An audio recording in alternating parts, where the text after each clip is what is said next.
मेरे मामा की गोद ली हुई बेटी दीक्षा जो अनाथ थी वह हमारे घर ही रहा करती थी। मेरी माँ अकेली रहती थी तो वह हमारे घर बचपन से ही रहती थी। हमने साथ खेलना, हंसना, रोना सब कुछ सीखा। मुझे दीक्षा बचपन से ही बहुत पसंद थी। मुझे सिर्फ दीक्षा के साथ टाइम बिताना अच्छा लगता था।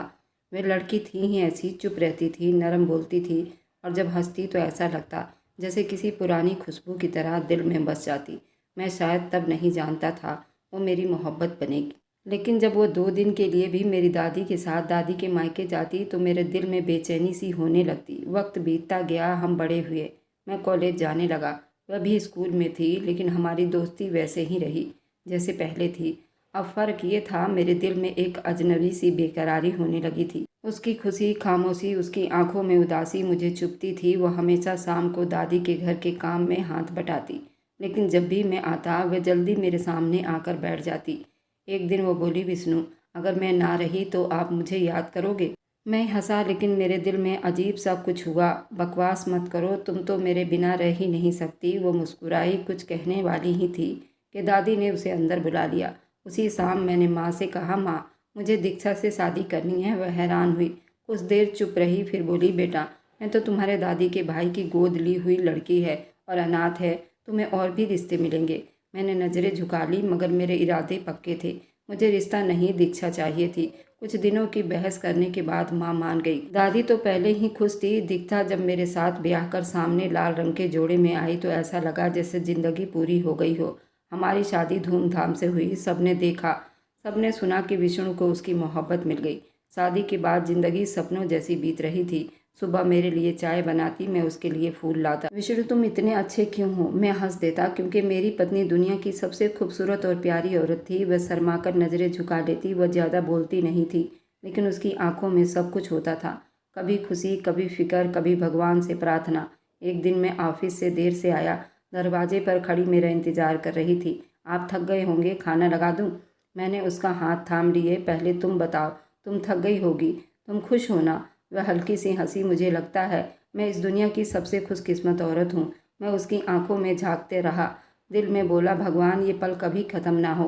और अक्सर छोटी छोटी चीज़ों पर खुश हो जाती थी। मेरी तनख्वाह मिलते ही उसके लिए चूड़ियाँ ले आता, वह खुश हो जाती। कभी कोई छोटी सी चॉकलेट तो कभी कोई किताब। वह वैसे ही खुश हो जाती जैसे कोई कीमती खजाना उसे मिल गया हो। विष्णु, तुमने मुझे दुनिया का बहर खुशी दिया है। मैं कहता, अभी पूरी ज़िंदगी बाकी है। हमारे दिन यूं ही बीतने लगे, हफ्ते, महीने। कभी कभी मैं उसके काम में मदद कर देता, कभी हम दोनों दादी के पास बैठकर हंसने लगते। मैं उसे ऑफिस के किस्से सुनाता, वो मुस्कुराती। जब भी मुझे थकान होती वो मेरा सर दबाने बैठ जाती। तुम्हें क्या मिला मुझसे शादी करके? सच्चा प्यार, वह चुप से कहती। एक शाम मैंने उसे ऑफिस पार्टी के लिए तैयार होने को कहा। वो पहली बार मेरे साथ बाहर निकल रही थी। जब वो कमरे से निकली लाल रंग के दुपट्टे में तो मुझे लगा वक्त थम सा गया हो। मोहब्बत वक्त के साथ साथ तेज बढ़ता जाता। जब दीक्षा मेरे घर आई वो मेरा दिल ले गई थी। हर पल, हर सांस जैसे उसकी खुशबू में ढल गई थी। पहला साल ख़त्म हो रहा था लेकिन मेरी कहानी तो अभी शुरू हुई थी। शादी को 1 साल बीत चुके थे। जिंदगी अपनी रफ्तार से चल रही थी लेकिन घर में एक चुप्पी सी लगने लगी थी। दादी का व्यवहार तो पहले जैसा ही था लेकिन माँ के चेहरे पर अक्सर सोच का बोझ नजर आने लगा था। एक दिन मैं दफ्तर से वापस आया तो माँ आंगन में बैठी थी। उनके सामने दीक्षा ने चाय रखी थी। तुम दोनों की शादी को 2 साल हो गया विष्णु, अब कोई खुशखबरी भी देनी चाहिए। मैं बात को हल्के अंदाज में लेना शुरू किया। माँ, थोड़ा टाइम दो, अभी बहुत दिन पड़े हैं, सब ठीक हो जाएगा। माँ ने चाय का कप रखते हुए कहा, बच्चा जब होगा, जब गोद भरेगी। औरत की इज्जत तभी मानी जाती है जब वो माँ बनती है। मैंने दीक्षा की तरफ देखा, वह नज़रें झुकाकर अंदर चली गई। मुझे महसूस हुआ जैसे उसके कदम कुछ ज़्यादा ही भारी हो गए। मैं माँ से उलझना नहीं चाहता था, इसलिए चुप से कमरे में चला आया। उस रात हम दोनों ने बात छेड़ी। क्या आपको लगता है माँ ठीक कहती हैं? मैंने कहा, नहीं, तुम मेरी पत्नी हो, मेरी मोहब्बत हो। औलाद हो या ना हो, तुम हो, यही काफ़ी है। दीक्षा ने बस एक बार मेरी तरफ देखा, फिर चुप हो गई। अगले कुछ दिनों में माँ का दबाव बढ़ने लगा।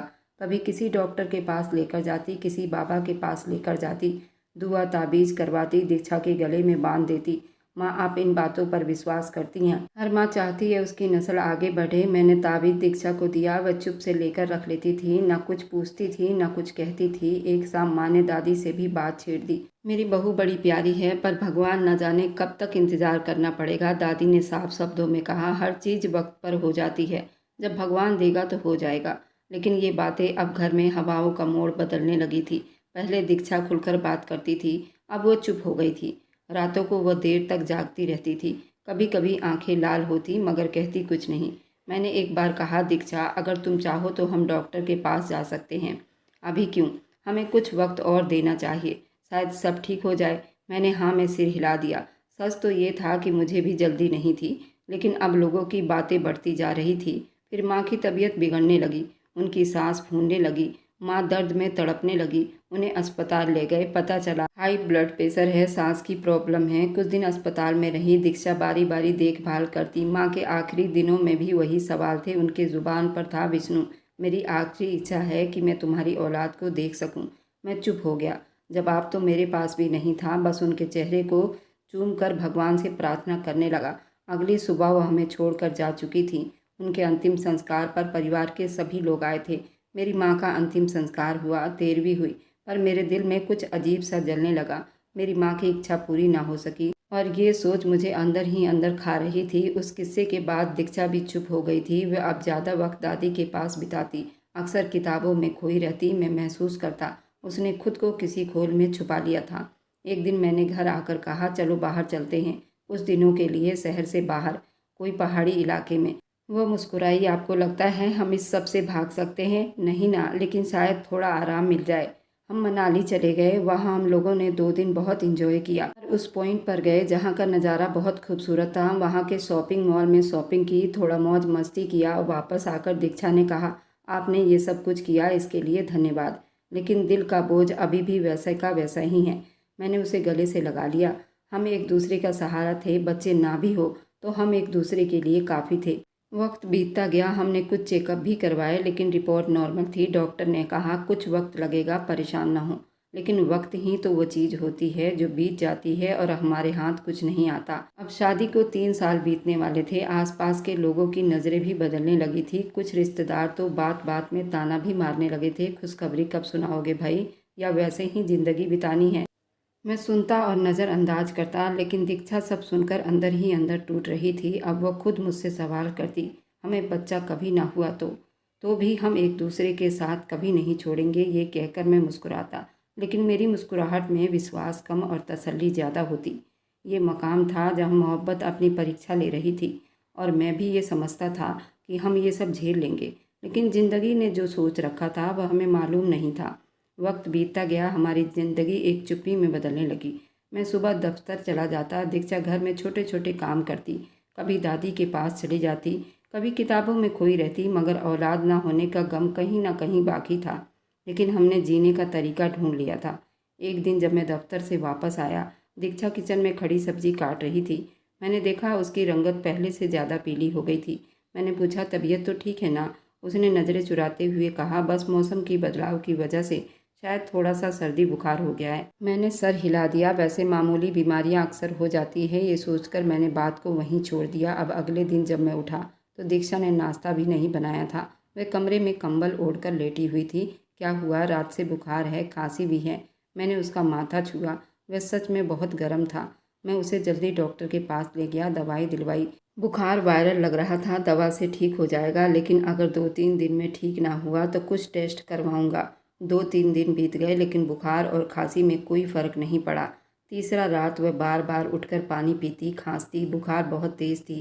खांस खांस कर उसका सांस लेना भी मुश्किल हो रहा था। मैंने उसे अस्पताल ले जाने का फैसला किया। वहाँ कुछ ब्लड टेस्ट करवाए, फिर 2 दिन बाद रिपोर्ट आएगी।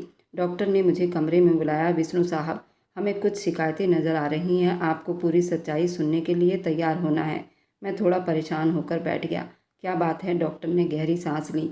आपकी पत्नी को कैंसर है, अभी फर्स्ट स्टेज पर है। मेरे हाथ से फाइल गिर गई।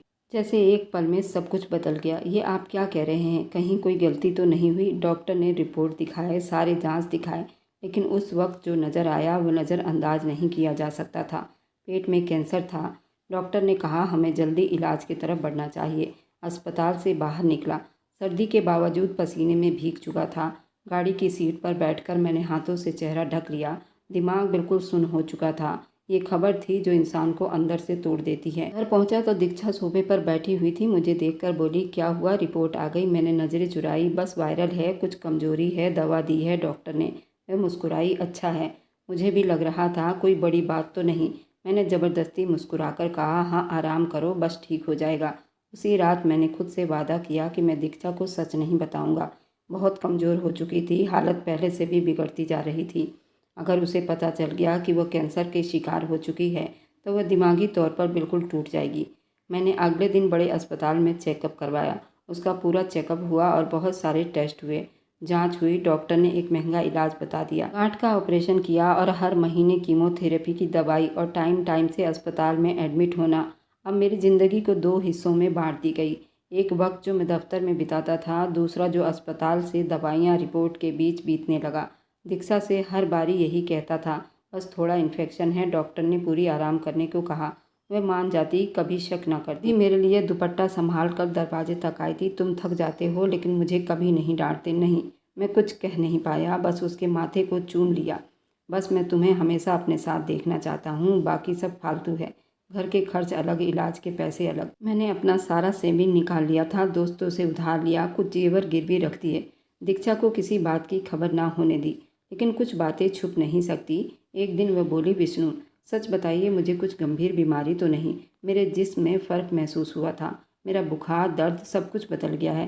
मैंने जल्दी बात घुमा दी, तुम बस ज़्यादा सोचती हो, हर बीमारी बड़ी नहीं होती, बस कभी कभी वक्त ख़राब होता है, तुम्हें बस आराम की ज़रूरत है। वह चुप हो गई, लेकिन मैं जानता था वह अब समझने लगी थी। मैंने फ़ैसला कर लिया था, तब तक हो सके उसे इस टेंशन से बचा कर रखूँगा। लेकिन अंदर ही अंदर मैं बिखरता जा रहा था। दीक्षा का इलाज शुरू हो चुका था। हर हफ्ते अस्पताल जाना, दवाई लाना, टेस्ट करवाना, फिर रिपोर्ट का इंतज़ार, अगली रिपोर्ट का बंदोबस्त। एक ऐसे चक्रव्यूह में फंस गया था जो ख़त्म होने का नाम ही नहीं ले रहा था। कुछ वक्त हम दोनों ने हिम्मत से काम ली। मैं दफ्तर में और ज़्यादा टाइम देने लगा, छुट्टी नहीं लेता था। कभी कभी तो ऐसा भी होता कि अस्पताल से सीधा दफ्तर जाता था। काम आंखों में चुभती रहती, लेकिन जुबान पर शिकायत ना होती। एक शाम मैं घर लौटा तो दादी ने धीरे से कहा, बेटा घर में आटा भी ख़त्म है, चाय की पत्ती भी नहीं है। मैंने सर हिलाया, पर्स में से पैसे निकाले, अंदर सिर्फ 300 रुपये थे। मैंने वह दादी के हाथ पर रख दिए, इसी में गुजारा करो दादी, बस दीक्षा की दवा पूरी होनी चाहिए। दीक्षा दरवाजे के पास खड़ी थी, शायद उसने सुन लिया था। वह कुछ बोली नहीं, सिर्फ कमरे में चली गई। अगली सुबह जब मैं तैयार हो रहा था तो उसने चुपके से मेरे कोट की जेब में 8,000 रुपये रख दिए। जब मेरा हाथ जेब पर लगा तो मैं रुक सा गया। कमरे में आकर पूछा, ये कहाँ से आया? वह चुप हो गई। कल मैंने अपनी एक पुरानी अंगूठी बेच दी थी, मेरे पास वैसे भी कुछ नहीं बचा, तो यही काम आएगा। मेरे हाथ कांपने लगे। मैंने उसका हाथ थामा। तुम ये सब क्यों कर रही हो? क्योंकि मुझे जीना है विष्णु, मैं तुम्हें अकेला नहीं छोड़ना चाहती। घर में भूखमरी होने लगी। कई कई दिन ऐसा होता कि हम सिर्फ चाय पर बिता लेते। दादी अपने मायके से कुछ ले आती। एक रात तो ऐसा भी हुआ कि मैं शाम को घर आया और दीक्षा ने पानी का गिलास पकड़ा दिया। बस यही है आज। मैंने उसके चेहरे की तरफ देखा। वह कमज़ोर हो चुकी थी, आंखों के आगे काले रंग पड़ चुके थे, लेकिन वह भी कोशिश करती कि मेरे सामने मजबूत रहे। मैं दफ्तर से कभी बचा हुआ खाना ले आता, कभी दोस्तों से कर्ज ले लेता। महीने के आखिरी में बिजली का बिल, गैस का बिल, सब कागज़ मेरे सामने घूमते रहते। एक दिन गैस बंद हो गया, दूसरे दिन बिजली कट गया। दादी ने मुझसे कहा, बेटा मैं अपने भाई से कुछ पैसे उधार ले आती हूँ, वह शायद कुछ मदद कर देंगे। मैंने कुछ ना कहा, बस इतना कहा, भगवान है, रास्ता निकाल देगा। दीक्षा अब रातों को जागती, छुप छुप कर रोती। मैं जानता था, लेकिन फ़िलहाल मैं कुछ नहीं कर सकता था।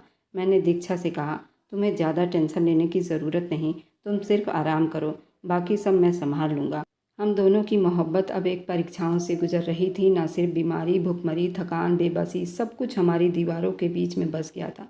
फिर भी हम साथ थे। अब हम दोनों के बीच शब्द कम हो चुके थे, लेकिन चुप्पी में जो समझ थी वो पहले से ज़्यादा गहरी हो गई थी। दफ्तर में मेरा काम बढ़ने लगा था, बराबर छुट्टियां, वक्त पर काम पर ना जाना। बॉस ने एक दिन बुलाकर कहा, विष्णु हम तुम्हारी हालत समझते हैं, लेकिन कंपनी भी चलानी है, हम तुमसे अच्छा काम करने की उम्मीद रखते हैं। मैंने सर झुका लिया, कोशिश कर रहा हूँ सर, हालात थोड़े मुश्किल बीत रहे हैं। उन्होंने मुझे थोड़ी वक्त के लिए छूट दे दी, लेकिन मैं जानता था ये थोड़े दिनों के लिए थी। कभी कभी दिल में सवाल उठता था, क्या हम इस सब से निकल पाएंगे? लेकिन फिर मैं हमेशा दीक्षा को अपने साथ खड़ा देखता और खुद से कहता, जब तक ये साथ है मैं हार नहीं मानूंगा। मोहब्बत, भुखमरी, बीमारी, कर्ज, अकेलापन, सबका बोझ हमारे कंधों पर था, लेकिन अभी भी उम्मीद बाकी थी, और वह उम्मीद सिर्फ दीक्षा की आंखों में नजर आती थी। जिंदगी जिस दोराहे पर चल रही थी वही मेरा रूटीन बन चुका था। दफ्तर, अस्पताल, दवाई के बिल का कर्ज, घर की चुप्पी। हमारे दफ्तर में एक नई लड़की आई। उसका नाम था साक्षी। वह नई आई थी। पूरा दफ्तर जैसे उसके होने से जगमगा उठा था। वह बात करने में बहुत अच्छी थी और खुश मिजाज थी। खूबसूरत थी। पहली बार जब मैंने उसके रूम में देखा, वह गुलाबी शर्ट में सामने बैठी थी और मेरे एक सवाल पर मुस्कुराकर बोली, सर आपका सवाल बहुत दिलचस्प है, लेकिन शायद जवाब आपको बोर कर देगा।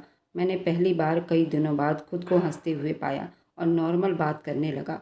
उसके बात करने का तरीका, उसकी आंखों का टकराव, सब कुछ अलग था। अगले दिनों में वो मुझसे अक्सर काम के बारे में ही बात करती थी। कभी फाइलें देने आती, कभी चाय के टाइम में मेरे पास बैठ जाती। एक दिन कैंटीन में उसने पूछा, सर आप हमेशा इतना चुप क्यों रहते हैं? मैंने जवाब दिया, चुप्पी वक्त के साथ आदत बन जाती है, शायद दिल की कहानी सुनने वाला कोई नहीं। वह चौंक गई, लेकिन चुप रही। वो मुस्कुरा दी। उस दिन के बाद जैसे सब कुछ बदलने लगा। मैं साक्षी की मुस्कुराहट का इंतजार करने लगा। वह जब सामने आती, दिल कुछ हल्का महसूस होता। उसकी हंसी मजाक, छोटी बातों पर छेड़ने और ख़ास तौर पर मेरा ख्याल रखना, ये सब कुछ मेरे दिल को छूने लगा था। दीक्षा की दवाई अभी भी चल रही थी, लेकिन मैंने डॉक्टर से मिलना जुलना थोड़ा कम कर दिया। पहले पहले हफ्ते में चला जाता था, अब 2 हफ्ते भी बीत जाते थे। दवा भी कम कर दी। उसकी दवा लगभग रोक दी थी। वजह ये नहीं थी कि मेरे पास पैसे नहीं थे, बल्कि अब मेरा ध्यान बढ़ चुका था। एक दिन साक्षी ने पूछा, सर अगर आपसे मैं कुछ पर्सनल बातें पूछूं तो बुरा नहीं मानोगे? क्या आप शादीशुदा हैं? मैंने झूठ नहीं बोला, हाँ, लेकिन ज़िंदगी बहुत कठिनाई में बीत रही है। वह चुप हो गई।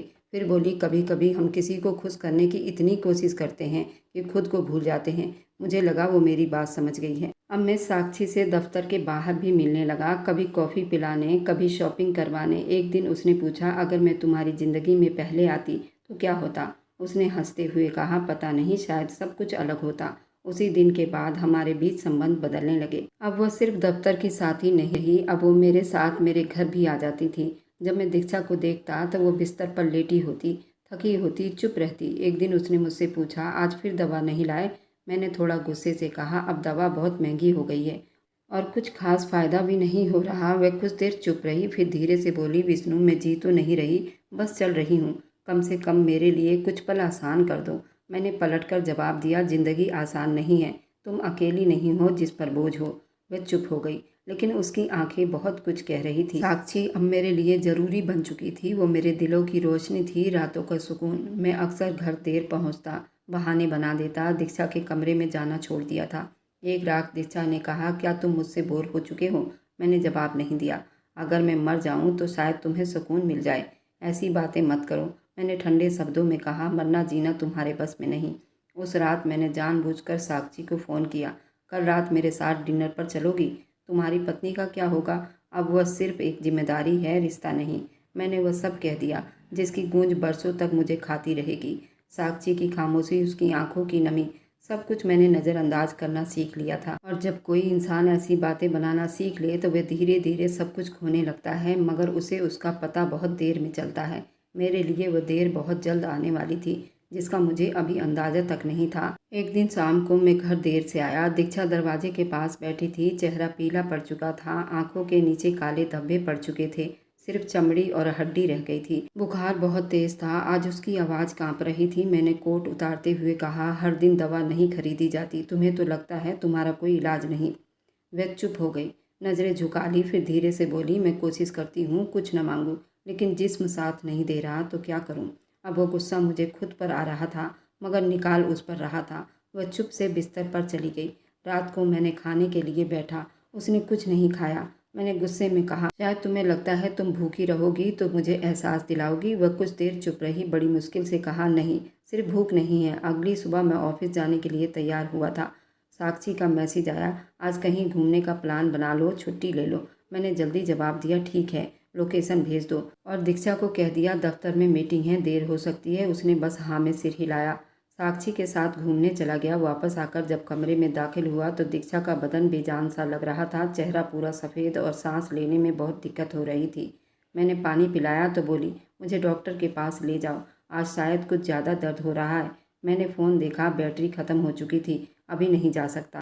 फ़ोन चार्ज होने दो, बस थोड़ी देर के लिए ले जाओ, मैं खुद वापस आ जाऊंगी। दीक्षा, तुम समझती क्यों नहीं हो? इलाज महंगा है और फ़ायदा कुछ भी नहीं है, तुम्हें खुद ही अब ये समझ लेना चाहिए। वह बिल्कुल चुप हो गई, बस आंखों से आंसू बह निकले। अब क्या तुम मेरी दवा भी बंद कर दोगे? नहीं, अब नहीं, मैं थक चुका हूँ। उसने सिरहाने से कंबल खींचा और चेहरा छुपा लिया और मैं बाहर बालकनी में जाकर बैठ गया, जैसे कुछ बोझ हल्का हुआ हो। अगली दोपहर दादी ने बताया, दीक्षा रात भर नहीं सो पाई थी, तुम्हारा इंतज़ार करती रही। क्या मैं हर वक्त उसके सामने बैठा रहूं? मेरे पास और भी तो काम है ना। दादी कुछ देर चुप रही, फिर बोली, तुमने मोहब्बत की थी, उसका एहसान तो चुका दो। मेरे पास कोई जवाब नहीं था। अब वो बिस्तर से भी नहीं उठ पाती थी, पानी भी बड़ी मुश्किल से पी पाती थी। एक दिन मैंने कहा, क्या हालत बना ली है अपनी, जैसे दुनिया की सारी मुसीबतें तुम्हारे ऊपर आ गई हो। मैंने कुछ नहीं मांगा, सिर्फ जीना चाहा था तुम्हारे साथ। मैंने चुप रहने को अच्छा समझा, लेकिन दिल में एक ख्याल उठने लगा, काश ये सब खत्म हो जाए। और शायद मेरे इस ख्याल को वक्त ने सुन लिया होता, क्योंकि आगे जो हुआ वो मेरी सोच से भी 2 कदम आगे था। सुबह नाश्ता करना भी जरूरी नहीं समझा। साक्षी ने रात को ही कहा था कि आज वो मुझे एक खास जगह ले जाएगी। शहर से थोड़ा बाहर मैं तैयार होकर निकला। दादी दरवाजे के पास खड़ी थी। बेटा, दीक्षा की तबीयत बहुत ख़राब है, रात भर सो नहीं सकी। मैंने जल्दी में जवाब दिया, मैं वापसी पर देख लूँगा, एक ज़रूरी मीटिंग है। दादी ने कुछ कहना चाहा, मगर मैं जा चुका था। गाड़ी में बैठते हुए साक्षी ने खुश होकर कहा, आज सिर्फ तुम मेरे हो, कोई फ़ोन नहीं, कोई तनाव नहीं। हमने शहर से बाहर एक खूबसूरत जगह पर वक्त बिताया, रेस्टोरेंट में खाना खाया, कुछ तस्वीर भी ली। साक्षी ने इंस्टाग्राम पर अपलोड किया। मैं सब कुछ भूल चुका था, यहाँ तक कि इस घर को भी, जहाँ एक कमज़ोर सांस लेती हुई औरत बिस्तर पर पड़ी थी। शाम को वापस आते हुए साक्षी ने मेरा हाथ पकड़कर कहा, तुम्हारे साथ वक्त बिताकर ऐसा लगता है जैसे सब कुछ ठीक हो सकता है। मैंने मुस्कुराकर कहा, बस यही चाहता हूँ, एक नई जिंदगी तुम्हारे साथ। मैं साक्षी के घर पहुँचा तो अपना मोबाइल चार्ज पर लगाया, देखा तो दादी के बहुत सारे मिस कॉल थे। मैंने कॉल बैक किया। उन्होंने कहा, विष्णु जल्दी आओ, दीक्षा की हालत बहुत ख़राब है। मैंने दादी की बातों पर ज़्यादा ध्यान नहीं दिया। दिमाग में एक सवाल बार बार आ रहा था, क्या आज वो ख़त्म हो गई? घर पहुंचा तो दरवाज़ा खोलते अंदर दाखिल हुआ तो दादी सोफे पर बैठी हुई थी, चेहरे पर गहरी चुप्पी थी। क्या हुआ? तुमने देर कर दी विष्णु, दीक्षा अब नहीं रही। ये सुनते ही एक पल को जैसे सब कुछ सुन हो गया, लेकिन अंदर कुछ नहीं टूटा। कोई आह नहीं निकली, न आंखें भीगी। मैं बस बैठ गया, गिलास में पानी डाला और एक घूंट लेकर बोला, शायद यही ठीक था। दादी ने हैरानी से मुझे देखा। तुम्हें दुख नहीं हुआ क्या? वह तो पहले ही खत्म हो चुकी थी, सिर्फ सांस बाकी थी। दादी कुछ नहीं बोली, बस चुप हो गई। थोड़ी देर बाद मेरे रिश्तेदार भी आ गए। दीक्षा के अंतिम संस्कार की तैयारी के लिए बातचीत करने लगे। उन्होंने कहा कि हम दीक्षा को अपने घर ले जाना चाहते हैं, वहाँ पर उसका अंतिम संस्कार होगा। मैंने अपने कंधे उचका दिए। दादी के भाई बहुत गुस्सा हो गए थे। उन्होंने मुझे बहुत बातें सुनाई। तुम अपनी पत्नी की लाश घर पर छोड़कर बाहर रंगरलियां मना रहे हो। मैं मजबूर था और अब कुछ फर्क नहीं पड़ता विष्णु। तुम सिर्फ पति नहीं थे, एक जिम्मेदार आदमी भी थे, लेकिन तुमने तो इंसानियत भी छोड़ दी। मैंने नज़रें चुरा ली। अब बातें करने का वक्त नहीं, अंतिम संस्कार करना हो तो करो। मुझे कल विदेश भी जाना है, एक ज़रूरी काम है। मामा हैरानी से मुझे देखने लगे। दादी ने सर झुका लिया। ठीक है, हम ले जाते हैं। दादी ने अपना सामान पैक किया। दादी के साथ दीक्षा को ले जाने लगे। मैं सोफे पर बैठा रहा, हाथ में चाय का कप और दिल में एक अजीब सा सुकून। दादी जाते जाते बोली, भगवान तुम्हें माफ़ करे विष्णु, जिस औरत ने सब कुछ बर्दाश्त किया, तुमने अपना पति होने का कर्तव्य नहीं निभाया। मैं चुप रहा। दीक्षा की लाश घर से निकल चुकी थी। मैंने दरवाज़ा बंद किया, मोबाइल निकाला और साक्षी को फ़ोन किया। सब खत्म हो गया, तुम्हें अफसोस है? साक्षी ने पूछा। नहीं, एक बोझ था जो अब उतर गया। अब हम एक नई जिंदगी की शुरुआत कर सकते हैं। वे हंसी। तो फिर चलिए कहीं पार्टी करते हैं, मैंने जवाब दिया। चलो। रात को फ्लैट में अकेला बैठा था। कुछ देर लगा, जैसे सब कुछ वैसा ही जैसा चाहता था। सुकून, आज़ादी, साक्षी, लेकिन एक चुप्पी थी जो दीवारों पर चीख रही थी। दीक्षा की सांस, उसकी वह आखिरी विनती, मुझे डॉक्टर के पास ले जाओ। सब कुछ याद आया, लेकिन मैंने अपने उस ख्याल को जल्दी से झटक दिया। दीक्षा के मौत के 1 साल के बाद मैंने साक्षी से शादी कर ली, लेकिन साक्षी ने कहा कि मैं शादी धूमधाम से करना चाहती हूँ। मुझ में इतनी हिम्मत नहीं थी अब और खर्च करने का। मैंने साक्षी से शादी मंदिर में की। वह दुल्हन बनकर तैयार थी, जैसे एक गुड़िया हो।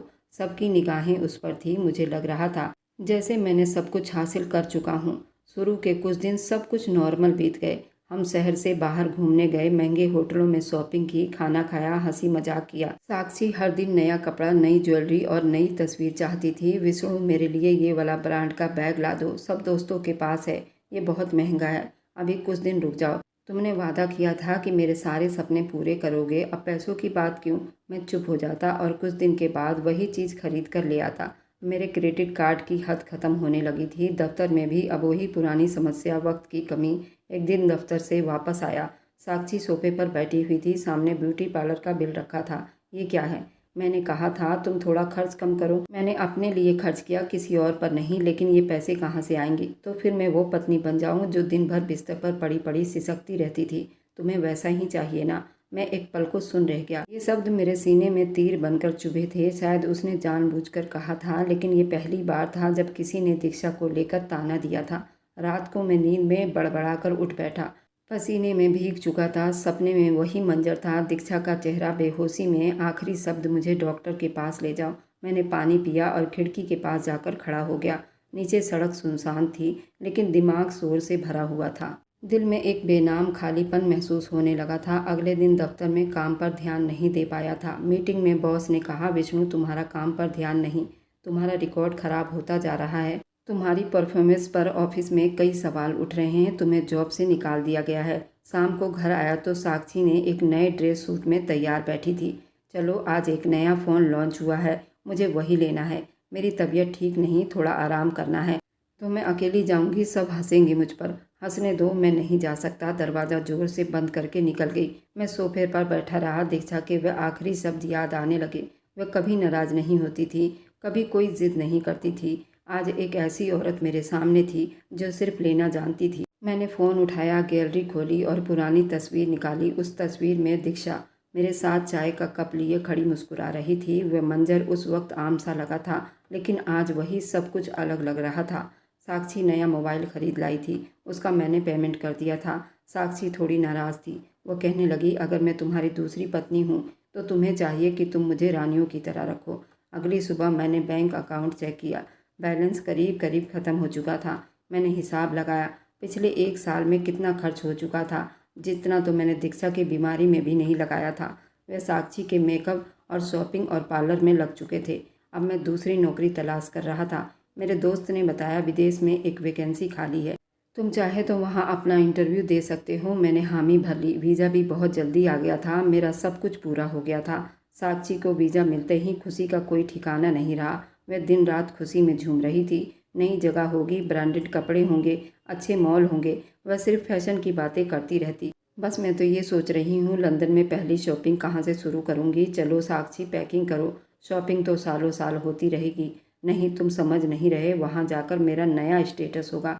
सबको दिखाऊंगी कि मैं कितनी स्टाइलिश हूँ। बस सर हिला देता। अब बहस करना भी बेकार लगता था। अंदर से एक अनजाना सा दुख होता रहता था, लेकिन कोई फ़ायदा नहीं था। हमने हिंदुस्तान से फ़्लाइट ली और कई घंटे लगे। हम लंदन पहुँच गए। पहली बार विदेश का एक्सपीरियंस था, लेकिन थकान से ज़्यादा दिमाग में दफ्तर के पहले दिन की फ़िक्र थी। एक नई शुरुआत थी, एक नया दौर था। होटल, सबके बीच साक्षी खुशी से फूले नहीं समा रही थी। यही तो ज़िंदगी विष्णु, यही तो मकाम है जहाँ मुझे पहुँचना था। अब यहाँ काम भी तो करना है। हाँ हाँ, तुम काम करो, मैं जीऊँगी। अगले दिन कंपनी पहुँचा। वहाँ की बिल्डिंग देखते ही मेरी आंखें हैरानी से फैल गई। वह हिंदुस्तान से बिल्कुल अलग था। एक नौजवान लड़की ने मेरा स्वागत किया। सर, आपकी मुलाकात दीक्षा मैडम से तय की गई है। ऊपर वेटिंग रूम में आपका इंतज़ार कर रही हैं अभी। जी मैडम। मैं जल्दी लिफ्ट चढ़ा। दिल में एक अजीब सा एहसास था। लिफ्ट के आईने में खुद को देखता, टाई और अपने जैकेट को ठीक किया। दरवाज़ा खोला, वेटिंग रूम में दाखिल हुआ। एक पल के लिए कदम रुक गया। सामने जो औरत खड़ी थी वह पलटकर मेरी तरफ देख रही थी और मैं सांस लेना भूल गया। वह बिल्कुल दीक्षा जैसी थी। लंबे बाल, वही आंखें, वही चेहरा, वही मुस्कुराहट। उसने अंदर आने को कहा। विष्णु, मेरा दिमाग जम सा गया। मैंने जल्दी अपने दिमाग को झटक दिया। ये कैसे हो सकता है? वो मेरी तरफ आई, मुझसे मुलाकात की। मैंने हिचकिचाते हुए हाथ मिलाया। आपको मैंने पहले कहीं देखा है, हो सकता है। कई लोग कहते हैं कि मेरा चेहरा जाना पहचाना लगता है। बार बार उसे देखता रहा, नज़रें हटाने का नाम नहीं ले रहा था। आपका नाम? आपको मेल पर सब कुछ बता दिया गया था। मेरे पैरों के नीचे से ज़मीन निकल गई। ये नाम, ये चेहरा, क्या? मैं बोलते बोलते रुक गया। वह एक पल को चुप रही, फिर बोली, बैठो, हम यहाँ काम के लिए आए हैं। मैं बैठ गया, लेकिन मेरा दिल धड़क रहा था। वह सामने फाइल खोलकर कुछ समझ रही थी, लेकिन मेरा ध्यान बस उसकी आवाज़, उसकी हरकत, उसके जिस्म पर थी। ये मुमकिन नहीं था। दीक्षा मर चुकी थी। मैंने खुद उसको मरा हुआ देखा था। दादी, सबने उसे मरा हुआ कहा था। फिर ये कौन थी? मीटिंग ख़त्म हुई। उसने कहा, मुझे उम्मीद है आप हमारे माहौल में जल्द ढल जाएंगे। मैंने बड़ी मुश्किल से खुद पर काबू पाया। आपको एक बात कहनी है। जी क्या? हम कहीं बैठकर बात कर सकते हैं अकेले में? यह ऑफिस है और यहाँ पर्सनल बातें नहीं होती। उसकी आवाज़ ने मुझे और ज़्यादा उलझा दिया। मैं दफ्तर से निकला तो साक्षी बाहर खड़ी थी। कितनी देर लगा दी? मुझे लगा कि तुम सीईओ की खूबसूरती में खो गए हो। मैं कुछ नहीं बोल पाया। उसके मजाक पर हंसी भी नहीं आई थी। बस अपनी गाड़ी की तरफ कदम बढ़ा दिए। गाड़ी चलाते हुए बार बार दिमाग में वो चेहरा घूमता रहा। मुझे तो लग रहा है तुम कुछ छुपा रहे हो। नहीं, बस थका हुआ हूँ, या फिर उस सीईओ ने तुम पर जादू कर दिया है। चुप करो साक्षी, सच में वो दीक्षा है। इतना सब कुछ सेम नहीं हो सकता। वह जिंदा कैसे? मेरे दिल में एक बात कही, ये इत्तेफाक नहीं, कुछ है जो छुपा हुआ है और मैं अब उसके जड़ तक पहुंचे बगैर चैन से नहीं बैठ सकता। ये कोई इशारा नहीं था, शायद एक सजा जो मेरे पापों का हिसाब लेने आई थी। अगले दिन मैं मामूली के हिसाब से ऑफिस पहुंचा। मेरे चेहरे पर बेहद गंभीरता थी। दिल में बहुत दर्द था। मैं सारी रात आंख नहीं झपक पाया था। उसका चेहरा, उसका बोलना, ये सवाल मेरे दिल को हिलाकर रख दिया था। वह कैसे जिंदा है? अगर वह कोई और है तो इतनी मिलती जुलती क्यों लग रही थी? रिसेप्शन पर पहुंचा तो लड़की ने कहा, सर आपको जल्दी से मैडम के केबिन में बुलाया गया है। मैं दिल थामकर अंदर दाखिल हुआ और वो मेज के पीछे खड़ी बिल्कुल हूबहू दीक्षा थी। उसका खुद पर भरोसा। इस बार उसने नज़रें उठाकर मेरी तरफ देखा और पहचान के एहसास को अपने चेहरे पर आने नहीं दिया। उसने कहा, बैठो। मैं चुप से बैठ गया। मैं आपकी फाइल को देख रही थी। हमें अफसोस है कि आपके पहले कंपनी से कुछ रिपोर्ट हमारे सामने आई है जिसमें आपके कुछ लेन देन घोटाले पर शक है। मैं हक्का बक्का रह गया। ये क्या कह रही हैं आप? आप मुझ पर इल्ज़ाम लगा रही हैं। आपने कंपनी के फंड को अपने पर्सनल खर्च में इस्तेमाल किया, कुछ गैर कानूनी तरीके से मंजूर करवाए। मैंने कांपते हुए शब्दों में कहा, ये कोई साजिश हो सकता है, लेकिन हमारी पॉलिसी के हिसाब से हम ऐसे किसी उम्मीदवार को नौकरी नहीं दे सकते। मैंने मेज पर हाथ रखते हुए कहा, आप ये सब मेरे साथ पुरानी बातों की वजह से तो नहीं कर रही? वह पल भर को रुकी, फिर बोली, पर्सनल मामले माफ़ किए जा सकते हैं और मैं तो यहाँ पर प्रोफेशनल लोगों को लेती हूँ। इतने में दरवाज़ा खुला और एक आदमी अंदर दाखिल हुआ। कद लंबा, चेहरे पर हल्की सी मुस्कुराहट। उसके पास जाकर खड़ा हो गया। ये मेरे होने वाले पति हैं, मनोहर। मेरे मुंह से आवाज़ नहीं निकली। मैंने उस आदमी को देखा। उसके चेहरे पर वह तसल्ली था जो एक सच्चा मोहब्बत करने वाले इंसान के अंदर होता है। आपका होने वाला पति। मेरी आवाज़ कांप रही थी। हाँ, बचपन के मेरे दोस्त भी मेरे लिए उस वक्त सहारा बने जब मेरे पास कुछ नहीं था। मेरा सांस उखड़ने लगा। मैं कुर्सी से उठकर एक बार फिर उसकी आंखों में देखने की कोशिश की। क्या आप दीक्षा हैं? उसने एक पल को आंखें बंद की, फिर एक ठंडी सांस ली और बोली, मुझे नहीं मालूम तुम किसकी बात कर रहे हो, लेकिन यहाँ तुम्हारी जगह नहीं विष्णु। मेरे कदम लड़खड़ा गए और लड़खड़ाते हुए बाहर निकला। जैसे मेरे पैरों में जान नहीं रही। सीढ़ियाँ उतरते हुए दिल की धड़कनें बेकाबू हो चुकी थी। उस रूम से निकलकर सड़क किनारे आकर खड़ा हुआ। आसपास शोर था, गाड़ियाँ थी, लोग थे, लेकिन मेरे कानों में सिर्फ उसकी आवाज़ गूंज रही थी। मेरे पति हैं, मनोहर। जेब से फ़ोन निकाला और हिंदुस्तान का नंबर डायल किया। हेलो दादी, सब ठीक है? इतनी रात गए, बस एक बात पूछनी है। एक बात जाननी है, पूछूं? दीक्षा क्या सच में मर गई थी? फ़ोन के दूसरी तरफ चुप्पी छा गई। ये कैसा सवाल है? दादी और मामा झट से बोले, मैं जानना चाहता हूँ, क्या वह जिंदा है? क्या उसे किसी ने बचा लिया था? दादी की आवाज़ भारी हो गई। तुम्हें अब क्यों याद आ रही है ये सब? क्योंकि मैं अभी उस जैसी औरत से मिला हूँ। उसका नाम भी वही है, शक्ल भी, आवाज़ भी, सब कुछ वही। दादी ने एक गहरी सांस ली, फिर धीरे से बोली, विष्णु, मैं अब ये बोझ नहीं उठा सकती। वह जिंदा थी। मेरे हाथ से फ़ोन छूटते छूटते बचा। क्या उस दिन जब दीक्षा मायके गई थी तो वो मरी नहीं थी? बस सांस बहुत कमज़ोर थी। डॉक्टर ने कहा था शायद बच जाए। वे लोग जल्दी उसे शहर ले गए, इलाज करवाया और वह बच गई। तुमने मुझे क्यों नहीं बताया? हमें लगा था कि तुम्हें फ़र्क नहीं पड़ेगा। तुमने तो उसकी लाश पर भी अफसोस न किया। तुमने तो खुद उसे मार दिया था, वक्त से पहले। मैंने दोनों हाथों से अपना सर थाम लिया। सामने सड़क पर गाड़ियाँ चल रही थी, लेकिन मुझे कुछ नज़र नहीं आ रहा था। वह विदेश में बर्तन फैक्ट्री की मालकिन थी और वह शादी भी करने वाली है। वह खुश है। तुम्हें क्या चाहिए? तुम्हें तो यही चाहिए था ना कि तुम्हारी ज़िंदगी से चली जाए और तुम आज़ाद हो जाओ। मैंने गलती की थी। गलती नहीं विष्णु, तुमने जुर्म किया था और कुदरत ने इंसाफ कर दिया। दादी ने कहा। कुछ पलों की चुप्पी के बाद एक और बम फोड़ा। उन्होंने कहा कि तुम जानते हो, तुम्हारी पत्नी को जहर दिया गया था और वह जहर देने वाली कोई और नहीं, तुम्हारी दूसरी पत्नी साक्षी थी। क्या यह सच है? हाँ, मेरा जिस्म कांपने लगा था। फिर आप लोगों ने मुझे क्यों नहीं बताया? दादी फिर हंसी और बताने लगी, क्या करते? दवाई बंद करने वाले पति को धन्यवाद कहती? तुम तो पहले ही फैसला कर चुके थे कि वह मर चुकी है। मैं चुप हो गया। दादी ने बताया कि उन लोगों ने यहाँ पर इलाज करवाया। डॉक्टर ने उसे जल्दी ठीक करने के लिए विदेश की सलाह दी और उसको तुरंत इलाज शुरू हुआ। धीरे धीरे उसकी सेहत ठीक होने लगी। फिर उसने पढ़ाई दोबारा शुरू की। मेरे भाई ने उसको पूरा सपोर्ट किया और कुछ सालों में वह अपने असली माँ बाप के जायदाद संभालने लगी। वह लड़का मनोहर तुमने देखा ना, तुम्हारी कंपनी में वही था। तुम्हारे जाने के बाद मेरे भाई के बिजनेस से भी जुड़ा हुआ था। दीक्षा का साथ दिया और छोटे से कारोबार को इतना बड़ा बना लिया। फिर उन दोनों ने शादी का फैसला कर लिया है। बस तुम्हारे तरफ से डिवोर्स का इंतज़ार कर रहे हैं। मैंने आंखें मूंद ली। अजीब से दर्द में पड़ गया था। मेरी नज़रें सड़क पर चलती गाड़ियों पर थी, मगर दिमाग किसी और जगह भटक रहा था। दादी, मैं उसे देखना चाहता हूँ, मैंने कॉल पर कहा। अब वह तुम्हारी नहीं विष्णु, अब उसका एक नया जहाँ है और तुमने खुद ही उसे उस तरफ धकेल दिया था। मुझे उससे माफ़ी मांगनी है। माफ़ी सब कुछ ठीक नहीं करती बेटा। कुछ जख्म सिर्फ वक्त दफन करता है, माफ़ी नहीं। फ़ोन बंद हो चुका था। साक्षी फ्लैट पर वापस पहुंच चुकी थी, हाथ में शॉपिंग बैग, चेहरे पर थकान। कहाँ थे तुम? फ़ोन क्यों बन जा रहा था? मैंने घर पहुंचते ही दरवाज़ा उसके मुंह पर मारा और धीरे से कहा, क्या तुमने दीक्षा को जहर दिया था? वह पल भर में बिल्कुल सुन्न हो गई, फिर हंसी। ये सवाल क्यों? अब अचानक ज़मीर जाग उठा। सच बताओ। हाँ दिया था, एक गोली दी थी, दवा के साथ मिक्स कर दी थी, लेकिन वो मरी नहीं। तुमने ही तो कहा था फ़ायदा नहीं हो रहा। मैंने सिर्फ जल्दी कर दी। तुम्हें शर्म नहीं आई? क्योंकि वह लड़की तुम्हें ज़िंदगी से खींच कर पीछे ले जा रही थी और मैं तुम्हें आगे ले जाना चाहती थी। फ़र्क सिर्फ समय का था। मैंने आगे बढ़कर उसका हाथ पकड़कर अब हम अलग हो रहे हैं। मैं तुम्हें डिवोर्स दूंगा। तुमने जिस मोहब्बत की बुनियाद पर यह सब किया, वह अब तुम्हारे साथ नहीं और मेरे पास अब कुछ नहीं बचा।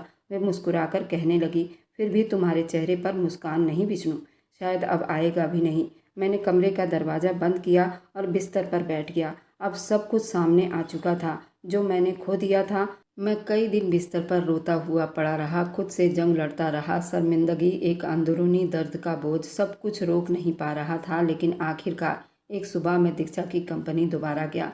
मैं किसी के परमिशन बगैर सीधा उसके ऑफिस की तरफ बढ़ा। रिसेप्शन पर लड़की ने मुझे रोकने की कोशिश की। सर, आपका अपॉइंटमेंट नहीं है, बस 1 मिनट, एक आखिरी बात कहनी है। दरवाजे पर दस्तक दी। अंदर से आवाज़ आई, दरवाज़ा खुला है। वो मेज के पीछे बैठी थी। सामने मनोहर, उसका पति, भी मौजूद था। उसने मुझे देखा। आंखों में हैरानी नहीं थी, जैसे वह जानती थी मैं आऊँगा। बैठ जाओ विष्णु। मैं चुप से बैठ गया। सामने वाले सोफे पर कुछ पल सिर्फ चुप्पी रही। कैसे आना हुआ? उसकी आवाज़ बिल्कुल वैसे ही थी। माफ़ी मांगने आए हो? बड़ी मुश्किल से कहा। दीक्षा, मैं जानता हूँ मैंने तुम्हारे साथ जुल्म किया, जिसका कोई जवाब नहीं। मैंने तुम्हें बीमारी में अकेला छोड़ा, तुम्हारे सच को झुठलाया, तुम्हें जिंदा होते हुए भी मरने के लिए छोड़ दिया। वह कुछ नहीं बोली। मैंने सब कुछ दादी से जान लिया। आज इस मुकाम पर पहुंची हो। मैं सच में शर्मिंदा हूँ। तुम्हें क्या लगा मैं माफ़ करूँगी? उसने सवाल किया। उसके शब्द नॉर्मल निकल रहे थे। बस दिल चाहा कि तुम जान लो मैं अब वो नहीं रहा। तुम अब कुछ नहीं रहे विष्णु। तुमने अपनी ज़िंदगी से खुद सब कुछ निकाल दिया। तुम्हें याद है, जब मैं दवा मांगती तो तुम कहते थे कि फ़ायदा नहीं, जब रोती थी तो तुम कहते थे कि मरने ही वाली हो। मैंने सर झुका लिया। तुम्हें पता है मैं क्यों बच गई? क्योंकि मैंने हार नहीं मानी, क्योंकि मेरे अंकल और मनोहर जैसे लोगों ने मेरा साथ दिया, जिन्होंने मुझे इंसान समझा, बोझ नहीं। उसकी आवाज़ ऊंची हो गई। मैं तुम्हारे लिए उस दिन मर गई थी, जब तुम अपनी गर्लफ्रेंड के साथ हंसते हुए मेरे सामने आए थे। मैं उस दिन मरी थी जब तुमने कहा था काश मेरे माँ बाप होते, तुम मुझे वापस भेज देते। तुमने मुझे मरी हुई समझकर छोड़ दिया, लेकिन मैं जिंदा थी और मुझे ज़िंदगी ने फिर से गले लगा लिया। मैंने आंखें बंद कर ली, लेकिन आंसू नहीं बचे। शायद अब रोना भी फालतू लग रहा था। तुम अब माफ़ी मांगने आए हो, लेकिन तुम्हारी माफ़ी मेरे जख्मों को नहीं भर सकती। तुम्हें मेरी बद्दुआ लगी है विष्णु। वह मेरे बिल्कुल पास आई थी, धीरे से बोली, तुम कभी खुश नहीं रह सकोगे। मोहब्बत तुम्हें तरसाएगी और तुम पल पल मरोगे। मैंने कांपते हुए कहा, क्या तुम दिल से बद्दुआ दे रही हो? ये बद्दुआ उस दिन दिल से निकल रही थी और मैं चीख रही थी। मैं उठकर दरवाजे की तरफ बढ़ा। फिर मुड़कर, तुम खुश होना और तुम्हारी दौलत, क्योंकि मैं तुमसे अलग हो गई। और आखिरी बार, अब मुझे डिवोर्स भेज दो ताकि मैं मनोहर के साथ अपनी नई जिंदगी की शुरुआत कर सकूं। मेरा दिल एक पल को बैठ गया। मैं वापस अपने फ्लैट में आया। मेरी पहली पत्नी भी डिवोर्स ले चुकी थी। दूसरी पत्नी भी डिवोर्स लेकर मेरे सारे पैसे, हर चीज़ लेकर चली गई थी। अब मैं जानता था बस यही मेरे पापों की सज़ा है। एक दिन जिसमें अजीब सी थकन महसूस हुई, डॉक्टर के पास गया। टेस्ट हुए, रिपोर्ट आई। विष्णु साहब, आपके कुछ टेस्ट हुए हैं। शायद तुम कभी बाप नहीं बन सकते थे। तुम्हारे अंदर ये ताकत नहीं थी, डॉक्टर ने नॉर्मल से कहा, मगर मेरे लिए ये शब्द मौत से कम नहीं था। अब मैं जान चुका था दीक्षा के साथ औलाद इसलिए नहीं हुई कि वो बीमार नहीं थी, बल्कि मेरे अंदर कमी थी और मैंने उस कमी को स्वीकार नहीं किया था। मैं बाप नहीं बन सकता था, मैं बांस था। मैं अपनी कमजोरी का बोझ उस पर डालकर उसे भी ख़त्म करने की कोशिश की। मेरे दिल अब सुस्त पड़ चुके थे। अब मैं यूं ही अकेला भटकता रहता, कभी किसी पार्क में, कभी किसी मंदिर में, लोगों के पीछे नजर आने लगा। अब खुद नज़रअंदाज हो चुका था। अक्सर लोग आकर मुझे खाना दे जाते। और आप लोग जहाँ कहीं से भी मेरी वीडियो देखते हैं, कमेंट में अपने शहर और राज्य का नाम ज़रूर बताइए। मुझे आप लोगों के कमेंट पढ़ने में बहुत आनंद आता है और उन सभी का मैं बहुत बहुत धन्यवाद करना चाहती हूँ जो लोग मेरी वीडियो को देखते हैं, लाइक करते हैं और शेयर करते हैं। अगर आपको आज की कहानी पसंद आई है तो वीडियो को ज़रूर लाइक कीजिएगा और अपने दोस्तों के साथ शेयर भी कीजिएगा। और हाँ, अगर आपने अभी तक हमारे चैनल को सब्सक्राइब नहीं किया है तो ज़रूर सब्सक्राइब कर लें। मिलते हैं हम अपनी कल की एक और नई दिलचस्प कहानी के साथ। मुझ पर सदा अपना प्यार और स्नेह बनाए रखें। सभी को मेरा प्यार भरा नमस्कार दोस्तों। खुश रहें, स्वस्थ रहें, मस्त रहें।